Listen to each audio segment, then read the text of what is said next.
올해는 특별히 거의 열흘 가까이가 이제 연휴로 돼서 많이들 이제 이동을 하고 또 뭐 가족들도 만나러 가지만 또 이 기회를 통해서 이제 놀러 가는 사람들이 해외로 많이 있다고 합니다. 마치 이제 뉴스에서는 그 해외로 놀러 가는 사람들을 좀 비난하는 듯한 그런 것도 있는데 뭐 좀 한번 생각할 필요가 있는 것 같습니다. 추석에 무엇을 하는 게 우리가 옳은 것인지, 아니면 어떤 걸 해도 되고 어떤 건 안 돼도 되는 것인지, 어떤 거는 비난받아야 되는 것인지 한번 생각을 해볼 필요가 있습니다. 제가 이 말씀을 준비하면서 이제 요즘 이제 그 세상이 좋아져서 여러 자료를 인터넷으로 많이 이제 볼 수가 있습니다.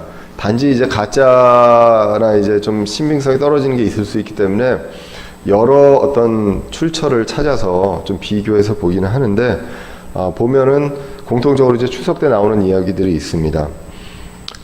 여러 가지로 이제 그 여자분들이 이제 스트레스를 많이 받는 그런 기간이 아마 추석이지 않나 싶습니다. 작년 신문에 보면 작년 추석 이후에 이혼율이 11.5% 증가했다고 나와 있습니다. 뭐 그건 신문이 얘기한 거라서 제가 얘기한 건 아니고요. 여러 가지로 많이 이제 부담이 있고요. 불신자들한테도 이제 음식과 가족들이 모이는 어떤 여러 가지 이제 부담이 있는 것 같습니다.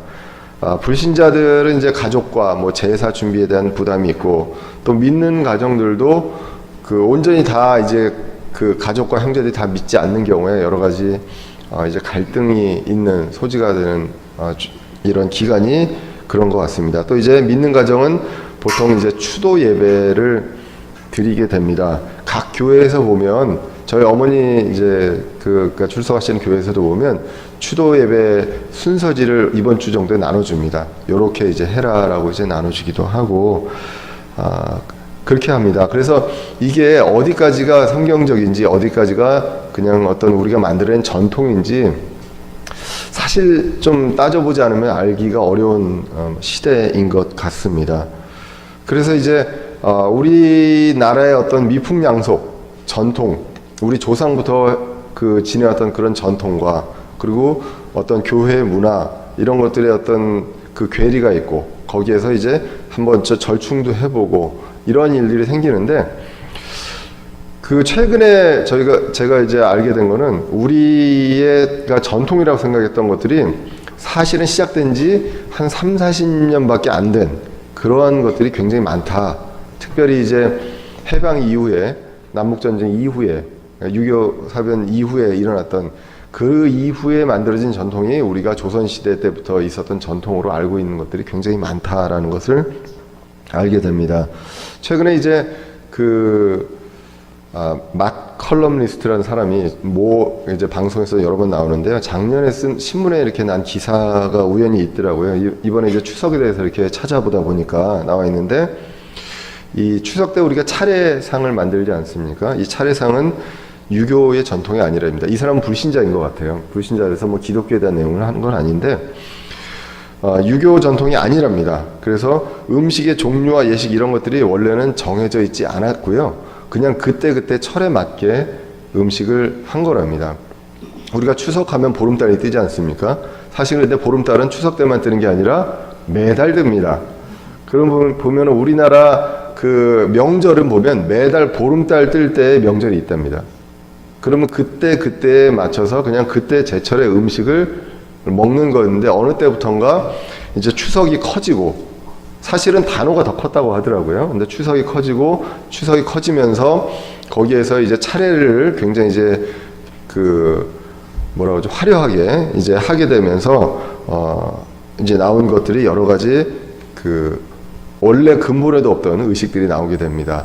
특별히 이제 추석하면 과일에 뭐가 생각이 많이 나시나요? 사과와 배 가격이 막 나오지 않습니까? 근데 잘 생각해 보면 사과와 배가 추석 때 나오는 과일이 아니랍니다.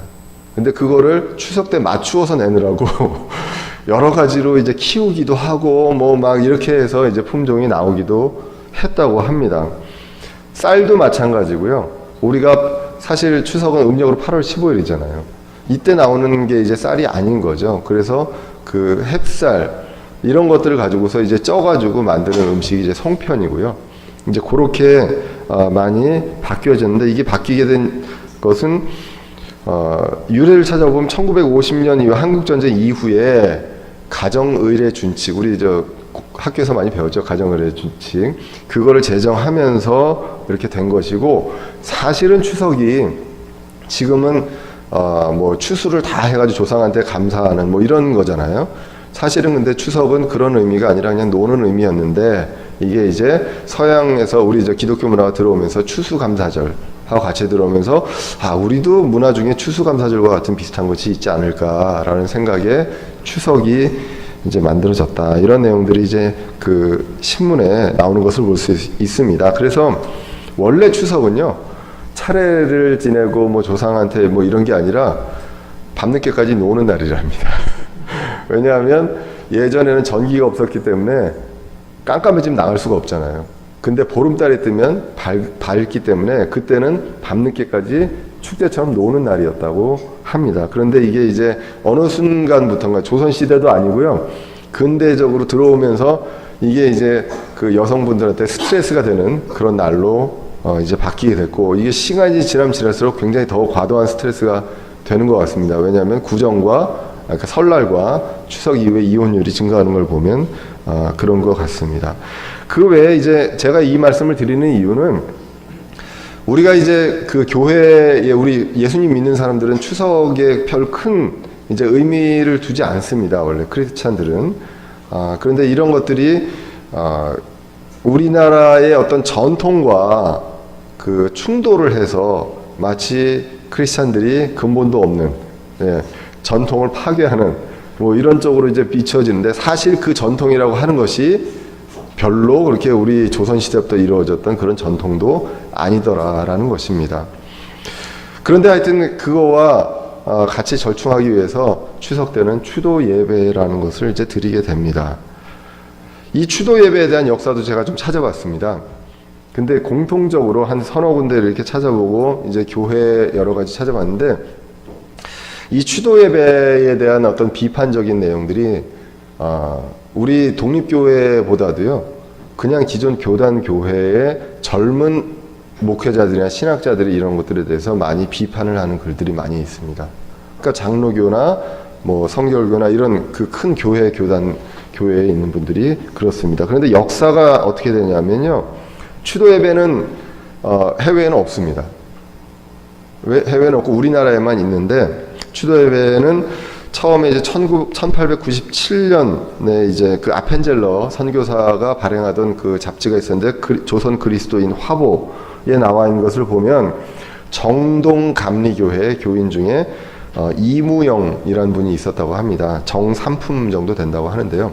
그분이 이제 부모님 기일날 그 이제 모친의 기일날 뭘 할까 하다가 그 비슷한 것을 하자 그래서 추도 예배를 이제 만들어냈다고 합니다. 그래서 이제 1934년에 감리교 총회에서 추도 예배를 정식으로 인정을 했고요. 그리고 그때부터 이제 부모님 기일이나 이럴 때 추도 예배의 어떤 예문 이런 것들을 이제 작성을 하게 됩니다. 50년대에 들어서 성결교에서 인정을 했고요. 70년대 말에서야 장로교에서 이제 추도 예배를 인정을 하게 됩니다. 그러니까 이게 역사가 그렇게 길지 않습니다. 그런데 그 외에도 사실은 이런 예배들이 이제 우리 그 전통 문화와 합쳐져서 그 너무 이제 이거를 배제하는 것처럼 보이기, 그러니까 처음에 이제 초창기에 이런 것들을 절충을 한 그런 예들이 이제 있지요. 많이들 이제 장례 예배도 그렇고요. 뭐 입관 예배, 발인 예배, 뭐 계엄 예배, 뭐 무슨 예배를 이제 이름을 붙이게 됩니다. 그렇게 해서 그 많은 어떤 의식들이 태어났는데, 제가 그 지금 말씀을 전하면서 확인시켜드리고 싶은 것은 이것을 비난하고자 하는 내용은 아닙니다. 비난하고자 하는 건 아니고요. 다들 처음에 좋은 취지로 시작을 한 거기 때문에 비난하는 건 아닙니다. 하지만 우리가 거꾸로 얘기하면 이것을 안 한다고 이상하게 여겨서도 안 되는 것이죠. 그렇기 때문에 이것은 어떤 구원의 교리라든가 뭐 이단을 판별하는 그런 기준이 되어서는 안 되고요. 하건 안 하건 이것을 가지고 서로 간에 비난받을 그런 내용들은 아니다. 특별히 요즘에 이제 우리가 왜 안 하는가라는 책이 있지 않습니까? 거기에 나오는 여러 가지 것들 때문에 이상하게 보는 시각이 많다는 것이죠. 왜냐하면 그만큼 이게 우리 교회에, 우리 이제 정통 교회의 어떤 교리화되어 있기 때문에 안 하면 되게 이상한 것처럼 이제 보이게 됩니다. 그래서 이러한 것들에 대해서 우리가 성경적으로 좀 근본적으로 찾아보자, 그걸 알아보자라는 취지로 오늘 이제 말씀을 전하고자 하는 것입니다. 그동안 전통이라든가 타성에 젖어서 예배를 드리는 것이 아니라 우리가 정말로 예배의 의미가 무엇인지 성경에서 찾아보고 성경이 뭐라고 얘기하는지를 볼 필요가 있다는 것입니다. 오늘 이제 예배를 보면 첫 번째로 보면 예배를 드리는 대상을 우리가 볼 필요가 있다는 것입니다. 오늘 본문에 요한복음 4장을 보시면 이 내용은 전체적으로 보면 사마리아에 있는 수가라는 도시가 있습니다. 이 도시에 사마리아 여인이 물을 길르러 우물에 오는데 예수님은 그 여인이 올 줄 알고 예수님이 먼저 와서 기다리게 됩니다. 그래서 이 여인을 만나서 이런저런 이야기들을 하게 되죠. 얘기를 하다 보니까 이 여인이 이제 놀라게 됩니다. 자신의 과거를 얘기도 하는데 다 알게 되고 자신의 속에서 생각하고 있는 것들을 예수님은 뻔히 아는 것처럼 대답을 이제 하시는 거죠. 그래서 이제 깜짝깜짝 놀라면서 이제는 이 여인이 이제 예수님에 대해서 생각을 합니다. 이분은 대언자구나. 구약에서 하나님께서 그 하나님의 말씀을 대언하는 대언자구나라는 생각을 하게 됩니다. 그렇게 하면서 이제 물어본 게, 그럼 대언자니까 우리가 예배를 드리는 게, 저는 예배를 드리고 싶은데 예배를 드리는데 우리는 이렇게 드리는데 이게 맞습니까? 라는 거를 이제 대언자한테 물어보게 되는 것이죠. 그래서 요한복음 4장 21절에 보시면 그렇게 물어볼 때 우리가 이제 이 산으로 가고요. 그 유대인들은 예루살렘에서 한다고 하는데 이제 어떻습니까? 라고 물어보니까 예수님께서 그녀에게 이르시되 여자여 내 말을 믿으라. 너희가 이 산에서도 아버지께 경배하지 아니하고 예루살렘에서도 경배하지 아니할 때가 이르느니라 라고 합니다. 그래서 장소가 중요한 게 아니고 예수님께 바르게 경배하는 때가 이른다라고 이야기를 하게 됩니다.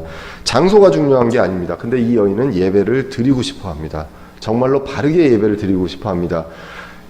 이들은요, 사마리아 사람들은 그리심산에 가서 경배를 드렸습니다. 그런데 그것이 맞는지 정말로 바르게 예배를 드리고 싶은데 이것을 이 여인이 물어보게 됐을 때 예수님께서 이렇게 대답을 하시면서 23절에 이렇게 말씀을 하십니다. 참되게 경배하는 자들이 있습니다. 참되게 경배하는 자들, 예배하는 자들이 무엇과 무엇으로요? 영과 진리로 아버지께 경배할 때가 오나니 곧 지금이라. 이는 아버지께서 자기에게 그렇게 경배하는 자들을 찾으시기 때문이니라 라고 합니다. 참되게 예배 드리는 사람들이 있습니다. 그런데 그 예배 드리는 사람들을 우리가 하나님이 찾는 게 아니라 아버지께서 그들을 찾는다라고 하십니다. 우리가 찾는 게 아니에요. 아버지가 그것을 찾는데 참되게 경배하는 자들이 어떻게 예배를 드립니까? 영과 진리로 예배 드립니다. 구원받아서 영이 다시 살아나서요. 그 영으로 아버지 하나님과 영과 교통을 합니다. 그렇게 하고 진리의 말씀으로 경배하는 그러한 때가 온다는 것입니다. 장소가 중요한 게 아니고 어떠한 형식이 중요한 게 아니고 순서가 중요한 게 아니고 영과 진리로 예배할 때가 온다. 그것이 바로 이때이고 그 아버지께서는 그렇게 참되게 예배 드리는 자를 찾는다라고 말씀을 합니다. 그러면서 이제 24절에 다시 한번 정확히 말씀합니다. 하나님은 영이십니다. 하나님은 눈에 보이시는 분이 아니라 하나님은 영이시기 때문에 그분께 경배하는 자입니다. 누구에게 경배합니까? 하나님께 경배합니다. 예배 드리는 대상은요, 우리 죽은 아버지, 할아버지도 아니고 하나님이시라는 것입니다. 하나님께 경배하는 자들이 반드시 영과 진리로 그분께 경배할지니라 라고 합니다. 이러면 다 되는 겁니다. 영과 진리로 예배 드리면 그것이 참되게 예배 드리는 것이다 라는 것입니다. 그래서 대상이 누굽니까? 하나님이시고, 그렇기 때문에 예배는 우리가 보는 것이 아니라 경배를 드리는 것이다. 그것이 이제 맞는 표현이라고 우리가 이제 보게 됩니다. 자, 이렇게 이제 이런 얘기를 듣고, 얘기를 들으니까 이제 여인이 뭐라고 대답합니까? 네, 맞습니다. 그런 얘기들은 메시아가 얘기해 주실 것입니다. 라고 얘기를 합니다. 그랬더니 예수님께서 뭐라고 합니까? 내가 바로 그리스도라 라고 이야기합니다. 이 여인은 깜짝 놀랍니다. 깜짝 놀라고 예배를 드리고 싶은데 그 진리를 알게 된 거죠. 너무 기쁘잖아요. 이 여자는 물을 기르러 왔습니다. 물을 기르러 왔는데 너무 기뻐도요. 그냥 어느 정도 기쁘면 물을 길렀잖아요. 물을 기르면 물을 갖고 자기 동네로 가면 되잖아요. 그런데 물을 항아리를 놓고 갑니다. 그래서 자기 마을에 그런 것들을 전하게 됩니다. 결국 이 참된 예배를 알게 될 때 우리는 어떻게 됩니까? 기쁨입니다. 기쁨. 그리고 감사입니다. 우리를 속박하는 게 아닙니다. 우리가 제대로 예배를 못 드리면, 제대로 어떤 순서를 안 하면 우리가 잘못 드린 예배입니까? 축도 전에 이 자리를 뜨면 복을 못 받습니까? 그런 얘기들 많이 하세요. 저희 돌아가신 할머니도 그 얘기를 많이 했었습니다. 예배 때 축도 이전에 나가면 복을 못 받는다. 그 되도록이면 어디 앉아야 됩니까? 목사님의 오른손 가까이 쪽에. 네. 그런 얘기들 많이들 하세요. 중심은 제가 이해합니다. 얼마나 하나님을 사랑하고 하나님을 보고 싶고 그저 하나님께 복을 받고 싶은 그 마음, 나쁜 마음은 아니잖아요. 나쁜 마음은 아닌데 성경에서 얘기하는 참되고 기쁜 예배는 그런 게 아니고, 그리고 진리가 우리를 어떻게 한다고 그랬습니까? 예수님께서 자유케 한다고 그랬습니다. 우리는요 자유함이 있습니다. 왜 우리가 예수님 믿기 전에 죄의 노예였습니까? 죄의 노예라는 것은 죄로 인해서 우리가 컨트롤을 당합니다. 예, 조종을 당합니다. 여러분들 죄를 짓고 싶어서 짓지는 않지 않습니까? 내 몸이 가는 걸 어떡합니까? 내 몸이 가만 놔두면 거룩보다는 이쪽으로 자꾸 가게 되잖아요. 이게 더 편하고. 예, 그런 나의 상태가 바로 죄의 노예였습니다. 그리고 이거를 내가 어떻게 해결할 수가 없잖아요. 태어나면서부터 우리는 그런 사람이었습니다. 죄는요, 학교에 가서 안 배워도 죄를 지을 수 있어요. 착한 일, 선한 일은 부모님한테 배워야만, 성경을 통해서 배워야만 어려서부터 할 수 있는 일이었다는 것입니다. 우리의 몸에 나가려고 하는 것을 거슬리는 게 선이고요. 자연스럽게 나는 게 죄였습니다. 우리가 어떻게 해결할 수 없는 것을 하나님께서, 거룩하신 하나님께서 우리를 불쌍히 여겨서 그 죄에 대한 대가를 치러주셨잖아요. 우리가 대가를 치를 수 없기 때문에 예수님께서 6월절에 어린 양으로 오셔서 구약시대에 어린 양을 나 대신 죽여서 피를 흘렸던 것처럼 우리를 피를 흘려서 예수님의 그 하나님의 그 귀한 피, 죄 없이 순수한 그 피를 흘리심으로써 대가를 치러주셨습니다. 그러면서 예수님께서 얘기합니다. 다 이루셨고 또 진리가 우리를 자유케 하린다라는 것입니다. 이제는 죄의 노예가 아니라 우리는 독립한 하나님의 자녀입니다. 그렇기 때문에 우리는 자유함이 있어요. 그런데 아직까지도 예전에 어떤 속박 이런 것들이 있기 때문에 그런 거에 자꾸 속박이 되려고 하는 것입니다. 많은 분들이요, 우리 교회에 이렇게 오셔서 이야기를 하면서 그럽니다. 자유가 너무 많다. 네. 그래서 예전에는 뭐 하라면 시키는 대로 하면 됐는데 이제는 가만 놔둔다 라는 이야기를 합니다. 노예 근성이 빨리 씻어져 나가야 할 것입니다. 여러분들, 자유는요 좋은 것이에요. 자유는 좋은 것인데 우리는 그동안 뭔가 속박에 의해서, 그리고 뭔가 시키는 대로 이런 것들이 있었기 때문에 그런 거에 살아왔다는 것입니다. 하나님께서는 완전한 자유를 주셨잖아요. 예, 이 자유를 주셨는데 이 자유가 너무 심하다고 해서 우리가 뭔가 규율을 만들어서 다시 그것을 막을 수 있습니까? 그렇게 할 수는 없다는 것입니다. 이 자유를 느낄 때 우리는 기쁨을 느끼잖아요. 그리고 감사를 느낍니다. 내가 한 게 없는데 예수님께서 내가 태어나기도 전에 미리 모든 대가를 치러주시고요. 그리고 그 노예로서의 값을 다 치르시고 그것을 값을 치르시고 사셔서 하나님의 자유인이 되게끔 하셨다는 것. 그게 얼마나 감사하고 기쁜 일입니까? 그렇기 때문에 예배를 드릴 때 우리는 감사와 기쁨으로 드리게 됩니다. 그래서 두 번째로 말씀드린 게 예배는 어떻게 드리느냐? 감사와 기쁨으로 예배를 드리게 됩니다. 우리가 요한계시록 4장을 보시면 이제 지난주에도 말씀드렸지만 침례자 요한이 공중에 올라갑니다. 환상을 보는 것이죠. 하나님께서 먼저 보여줍니다. 우리가 나중에 휴거돼서 올라갈 때, 공중에 올라가서 예수님을 만날 때 어떠한 모습인지 그것을 이제 보게 됩니다. 내 짐승이 어떻게 합니까? 찬양을 했어요. 어떻게? 거룩하다 거룩하다 찬양을 합니다. 그리고 그 다음에 나오는 24장로가 있습니다. 요한계시록 4장 10절에 보시면 24장로가 왕좌에 앉으신 분 앞에 엎드려 영원 무궁토록 살아계시는 분께 경배하고 자기들의 관을 왕좌 앞에 던지며 이르되 오 주여 주는 영광과 존귀와 권능을 받으시기에 합당하시오니 주께서 모든 것을 창조하셨고 또 그것들이 주를 기쁘게 하려고 존재하며 창조되었나이다 하더라. 이렇게 나옵니다. 이렇게 찬양을 합니다. 감사와 기쁨으로 24장로가, 이 24장로는요 요한계시록 4장과 5장을 보시면 나옵니다.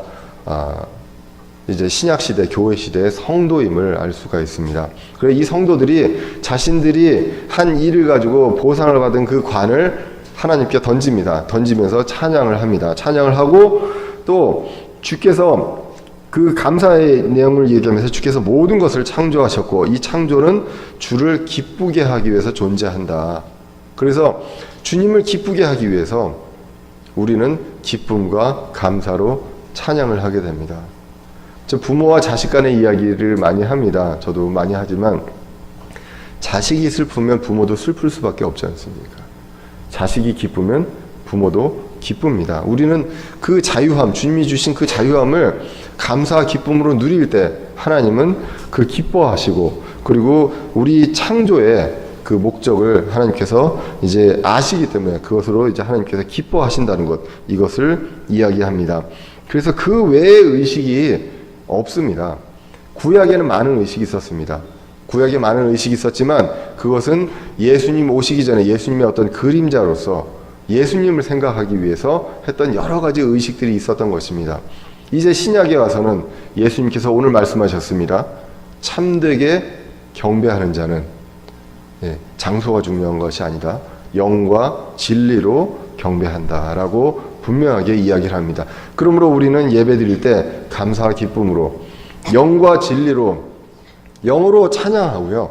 감사 찬양을 하고 말씀을 들으면서 그것으로 우리가 자유함을 느끼고 감사와 기쁨을 누릴 수 있는 그것이 바로 예배의 의미라고 성경은 이야기를 하고 있습니다. 그러므로 예배는요 철저하게 주님께 드리는 예배입니다. 그리고 감사와 기쁨으로 드리는 예배입니다. 자유함이 있습니다. 그동안 일주일 동안 여러 가지 일로서 내가 죄를 지었고 그런 무거운 짐이 있습니까? 이제 이런 것들을 여기 와서 말씀을 들으면서 다시 한번 우리가 회개도 하고 하나님께 다시 향하고 그리고 이것을 자유함을 주신 하나님을 생각하고 감사의 기쁨을 누리는 그러한 시간이 바로 주일 예배가 되어야 하겠습니다. 그런데 아까 이제 추도 예배에도 말씀을 드리고 여러 예배를 드렸지만 그런 예배의 형식이나 어떤 그 내용을 보면 이게 하나님께 드리는 예배인지 아니면 어떤 그 원래 우리나라 전통에 있었던 그 각각의 순서의 의식에 맞는 그러한 것들을 예배로 바꾼 것인지는 생각을 해볼 필요가 있다는 것입니다. 특별히 우리 예배는요 죽은 사람을 위한 의식은 없습니다.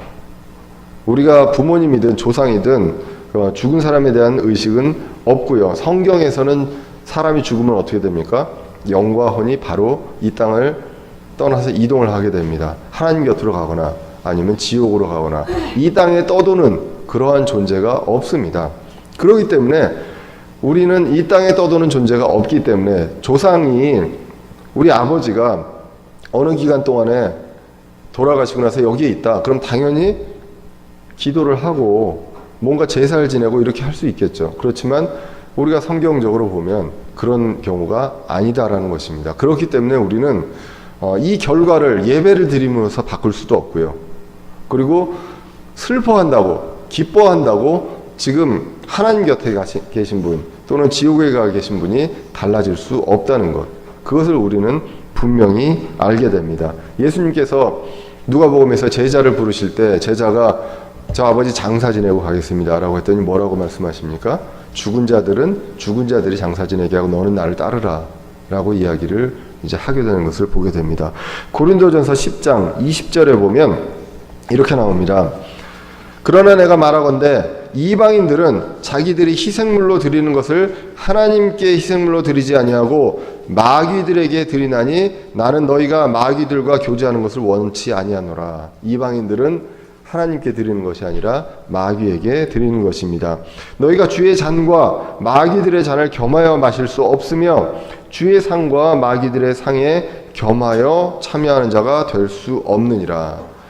자, 믿지 않는 사람들은 오해합니다. 우리가 제사 때 절을 안 지내는 것, 절을 안 하는 것은 마귀에게 그 절을 안 하는 것이다라고 이야기를 하면 조상이 마귀냐라고 이야기들을 하게 되잖아요. 조상이 마귀는 아닙니다. 그러나 조상 신을 가장해서 오는 존재가 있다면 그것은 마귀라는 것. 예, 그것을 우리는 분명하게 그 오해를 어떻게 해서 지혜롭게 풀어드리는 게 좋지 않을까 싶습니다. 그래서 이 추도 예배, 장례식과 여러 이제 예배들이 있는데 공통된 그 추도 예배 순서를 보면요, 보통 그 순서에 보면 고인의 양력을 이제 이야기를 하게 되고요. 그리고 추모사를 하게 되고, 그 다음에 뭐 예배, 이제 기도도 하고 성경도 읽습니다. 그리고 유언이나 유서나 유물을 소개하고 뭐 이런 것들을 이제 예배의 형식 안에 집어넣게 됩니다. 그런데 잘 생각해 보면 추석 때 또는 뭐 아버지, 어머니 기일 때 가족들이 모일 수 있잖아요. 모여서 꼭 예배를 안 드려도 그런 얘기들을 할 수가 있습니다.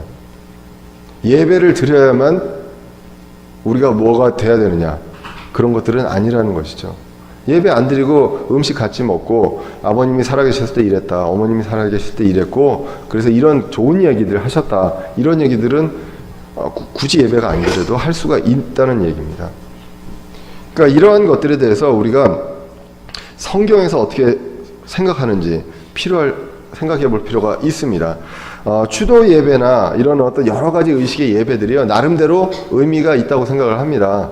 아무래도 처음에 기독교가 이 땅에 들어왔을 때 우리나라 문화와 너무 다르잖아요. 이방의 어떤 우상 문화와 우리나라도 사실은 좋은 문화도 있지만 사실은 우상 문화잖아요. 우상 문화가 너무나도 다른 거예요. 너무나도 다를 때 충돌을 할 때 추도 예배나 뭐 이런 것들을 통해서 1세대에서 어느 정도 그런 것들을 갈등을 완화할 수 있는 그런 것들로서 의미가 있다고 생각을 합니다. 그리고 다 그것이 좋은 뜻으로 한 것으로 저도 믿거든요. 뭔가를 타협하기 위해서 한 게 아니라 어떤 좋은 의미로, 그리고 좋은 의미로 여러 가지 의식들도 만들어냈던 것 같습니다. 그런데 이제는요, 100년이 지났습니다. 세대가 몇 번 지났어요. 이제는 그런 것들보다 그 교회 내에서 성경에서 얘기하는 바른 가르침, 이런 것들을 우리가 정착하는 문화가 정착돼야 되지 않느냐라는 것입니다. 우리가 일제 식민지가 있었습니다. 식민지가 있었을 때 1세대, 2세대 넘어오면서 어떤 식민지의 잔재를 없애려고 노력합니다. 우리가 성경에서, 우리가 교회 내에서 지금 우리 외부의 그 불신자들의 문화가 많이 들어와 있던 걸 하나씩 우리가 정리해야 될 필요가 있는 시대가 된 것 같습니다. 자, 그러면 이제 우리는 어떻게 해야 할까요? 우리의 자세를 이제 볼 필요가 있습니다. 추도 예배나 장례 절탈 모든 예배는요, 온전히 하나님께 드리는 예배라든가 감사와 기쁨으로 드리는 예배와는 거리가 분명하게 있습니다. 그렇기 때문에 이런 것들을 믿지 않는 사람들과 같이 있을 때 난처한 경우들이 있습니다. 사실 한 10여 년 전, 20여 년 전만 해도 제가 어디 장례식을 갈 때, 뭐 친구들이나 이렇게 장례식을 갈 때요, 힘들었습니다. 절을 안 해야 되잖아요. 근데 절을 안 했는데 그거에 대해서 굉장히 거부감 느끼는 사람들이 많은데 요즘에는 이런 것들이 꼭 믿지 않는 사람들도요 여러 가지 준비들을 해놓습니다. 그래서 꼭 절을 안 해도 그런 것들을 이해하는 시대가 됐단 말이에요. 그렇기 때문에 이런 것들을 우리가 믿는 사람들끼리는 바로잡을 필요가 있지 않나라는 생각들을 하게 됩니다. 그럼에도 불구하고 목회자들은 난처할 때가 있습니다. 특히나 이제 장례식을 갈 때 이제 난처할 때가 있습니다. 선배 목사님들이 저한테 그런 얘기들을 이제 많이 해줍니다. 이제 난처할 것이다 이런 것들을 할 때, 그럴 때 우리는 특히나 여러분들도 그렇지만 저 같은 경우에 어떻게 해야 될 거냐라는 것입니다. 성경은 제가 이제 말씀을 찾아봤을 때는 성경에서는 이렇게 얘기하는 것 같습니다. 죽은 자가 아니라요 살아남은 자들을 먼저 생각을 하자는 것입니다. 어떤 내용인지 한번 성경을 찾아보겠습니다. 요한복음 11장에 보시면 예수님께서요 죽은 나사로의 무덤 앞에 갑니다. 죽은 나사로의 무덤 앞에 갔는데 예수님은 자꾸 죽지 않았다, 잔다라고 얘기합니다. 그런데 다들 사람들은 죽었다고 얘기를 하잖아요. 그래서 슬퍼합니다. 슬퍼하는데 요한복음 11장 33절에 보시면 예수님께서 어떻게 합니까? 그러므로 예수님께서 그녀가 우는 것과 또 그녀와 함께 온 유대인도 우는 것을 보시고 영으로 신음하며 괴로워하신다고 했습니다. 예수님도 우셨다고 이제 기록을 하고 있거든요. 왜 우셨습니까? 나사로가 죽어서 운 게 아니라 이 사람들이 슬퍼하는 것을 보고 같이 공감하시면서 우셨다고 기록을 하고 있습니다. 누가복음 7장 13절에 나인 성의 이제 과부의 아들 이야기가 나오지 않습니까? 이 아들도 죽었죠. 죽었을 때 관이 이제 가고 있을 때 예수님께서 그 관을 멈추고 이제 살리시는 그런 장면이 누가복음 7장에 나오는데 7장 13절에서도 이야기합니다. 아들을 보는 것이 아니라 예수님은 그녀 어머니를 봅니다. 그녀를 보시고 그녀를 불쌍히 여기사 그녀에게 울지 마라 하시고 라고 이야기합니다. 그래서 철저하게 죽은 자들이 아니라 살아남은 자들의 어떤 슬픔과 살아남은 자들의 그 마음을 헤아리는 그런 쪽으로 우리가 가야 되지 않을까, 성경을 보고 예수님께서 하신 그런 말씀을 보게 됩니다. 기본적으로 저는요 그 오해하지 마시고 들으시길 바랍니다. 장례식이나 이렇게 갈 때 어떤 예배 형식으로 드리지 않았으면 좋겠습니다. 가서 제가 그냥 같이 위로하고요, 그리고 같이 기도해주고 좋습니다. 근데 이게 꼭 예배 형식이어야 되냐 이거죠. 옆에 장례식장한테 방해를 적으면서 찬송을 드리고, 예? 그렇게까지 할 필요가 있을 만한 예배가 되고, 그리고 입관할 때 예배를 드리고 발인할 때 예배를 드려야 될 그럴 만한 일들이 과연 성경에 나와 있고 그렇게 하라고 했느냐라는 것입니다. 예배는 하나님께 철저하게 드리는 것이지 죽은 사람을 위해서 입관이 잘 되게끔 발인을 하고 이게 잘 되게끔 하는 그러한 예배가 아니라는 것입니다. 그런데 만약에 그런 것들을 원하시는 분이 있다면 어떻게 해야 할까요? 그 사람, 돌아가신 분이 아니라 살아계시는 남은 그 사람을 위로하는 그 마음에서 교리에 어긋나지 않는 범위 내에서 그런 것들은 자유롭게 할 필요가 있지 않느냐라는 것을 말씀을 드리고 싶습니다. 그래서 제가 여러분들의 어떤 가족과 관련된 장례식에 제가 할 때 절대 이건 안 합니다라고 말씀을 드리지 않습니다. 예. 성경에서 가르치면 이렇지만 여러분들의 어떤 상황과 그리고 가족들의 어떤 여러 가지 문제들이 있을 때 말씀을 해주시면 감사하겠습니다. 그러면 제가 살아서 남아있는 그 유족들의 어떤 마음, 그것들을 먼저 생각을 하고요. 그분들의 어떤 마음과 그것들을 위로하면서 그분들이 원하시는 것을 교리에 어긋나지 않는 선에서 이제 하려고 합니다. 지난 8월에 저희 아버지 기일이 있었습니다. 오늘은 이제 말씀에 이제 여러 가지 사례들 제가 좀 다른 때보다 많이 하는데요. 아버지 기일이 있었는데, 저희 아버지가 제가 고등학교 2학년 때 이제 돌아가셨습니다. 좀 일찍 돌아가셨고, 또 어머니가 이제 40대 초반 때, 그때 이제 아버지가 돌아가셨기 때문에, 어머니는 이제 그런 거에 대한 그 마음이 굉장히 이제 그 좀 애틋하게 있는 것 같습니다. 그리고 이제 어머니는 물론 이제 구원 받으셨고요. 구원의 확신이 있고 하지만 아직까지도 어떤 그런 교회 내에 있는 어떤 말하자면 이방 문화 같은 것들, 이런 문화들에 대해서 필요하다라는 생각들을 많이 갖고 계세요. 그래서 그때도 이제 기일날 모였어요. 가족끼리 모였는데 예배를 드렸으면 해서 제가 예배를 드리고 나서 말씀을 드렸습니다. 어머니께서 원하셔서 예배는 드렸지만 사실은 성경적이지 않습니다. 라는 내용들을 이제 이야기를 쭉 했습니다. 뭐, 내년에 어떻게 하실지 모르겠습니다. 어머니께서. 하지만, 그러니까 어머니의 마음과 뭐 이런 것들을 자식된 도리로서 좀 이해할 필요가 있는 것 같고, 그렇다고 그 순서를 뭐 아버지의 유품과 뭐 이런 것들을 보는 건 아니고, 말씀을 전할 때도 살아남은 자들이 이제 아버지를 만날 그런 내용들에서 말씀을 전하면서 이제 했습니다. 이러한 것들이 굉장히 우리 이 교회 내에 많이 있습니다. 한번 생각을 해볼 필요가 있어요. 많이들 우리 교회를 오해하는 것들이 있습니다. 사도신경을 예배 시간에 외우지 않습니다. 그리고 또 주기도문을 외우지 않습니다. 그리고 축도가 없습니다. 여러 가지 형식이 없어요. 그리고 독립교회에서요, 우리 교회 예배 순서가 다른 교회에서 똑같이 예배 순서 하느냐, 그렇지 않습니다. 우리가 형제님들과 우리 교회의 어떤 상황에 맞게 이 예배 순서를 이렇게 쭉 이제 정했거든요. 예, 그래서 그러한 것들은 우리가 영과 진리로 예배드리는 그 안에서 자유롭게 우리에게 주신 그 자유에 맞게 감사와 기쁨으로 예배를 드리게 되면 됩니다. 그렇기 때문에 우리는 안 합니다. 안 하는데 그것을 하는 교회를 비난할 필요는 굳이 없다는 것입니다. 거꾸로요. 이런 것들을 통해서 우리가 교회에서 그런 것들로 오해받아서도 안 되는 것이죠.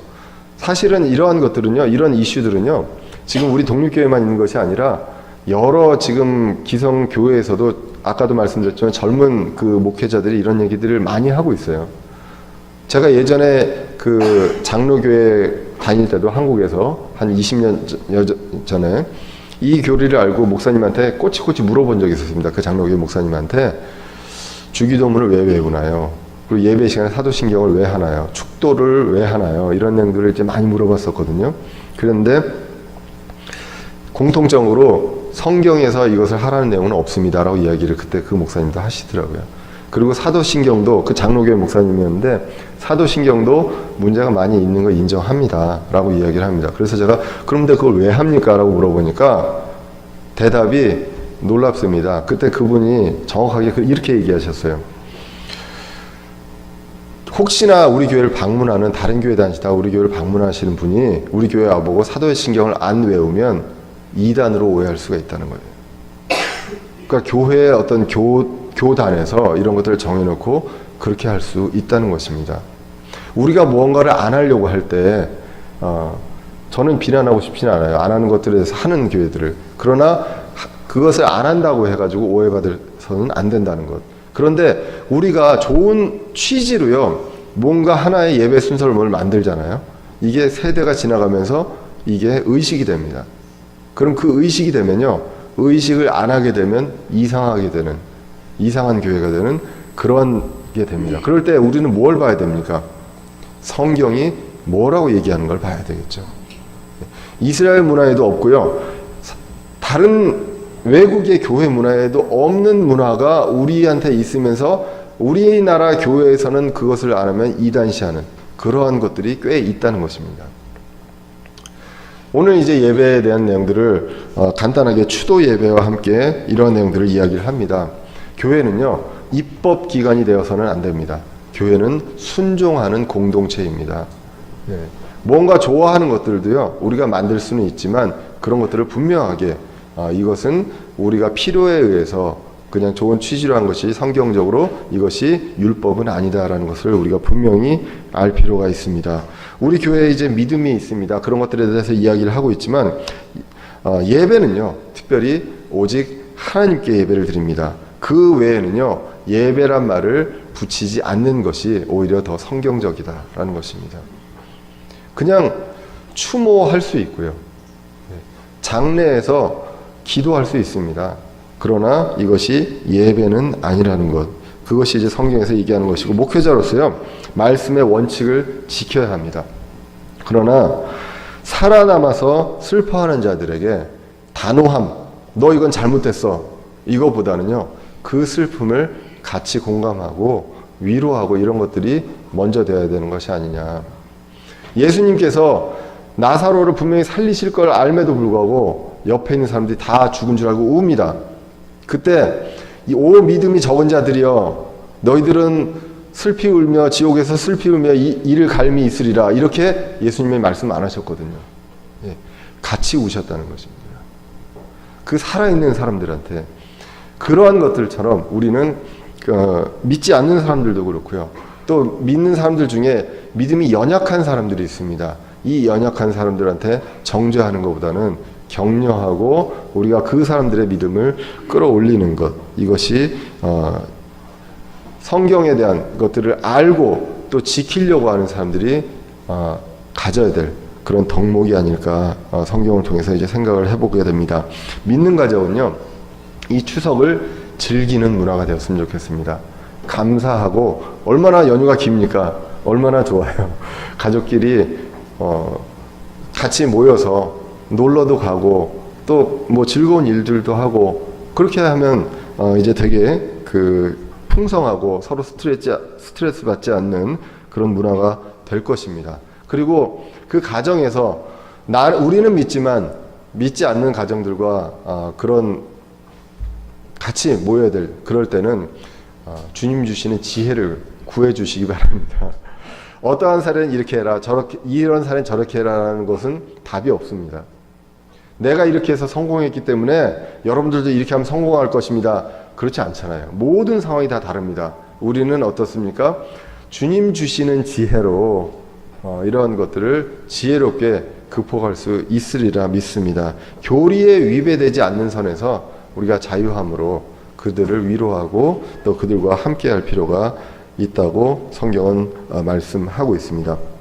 이번 추석도요, 지혜롭고 또 온유하고 또 거룩한 하나님의 성품을 지니고요, 그리고 그런 사람으로서 사랑이 풍성한 주님의 자녀로서요, 이런 모든 것들에 있어서 지혜롭게 행동할 수 있는 저와 여러분들 되시기를 간절히 기원합니다.